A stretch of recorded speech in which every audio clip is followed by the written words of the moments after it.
Hai guys, trotoar cara menaikkan trotoar. Tutorial cara menaikkan layangan di rumah pakai bambu penjor. Nih.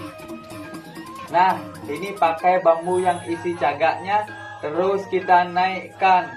Tunggu anginnya sampai sedikit kenceng, nanti layangannya mundur, baru dia naik sendiri. Kita ulur. Naik dah layangannya. Di tahun 2020 ini layangan celepuk sangat hits. Layangan celepuk ini sangat menyukai langit dan angin.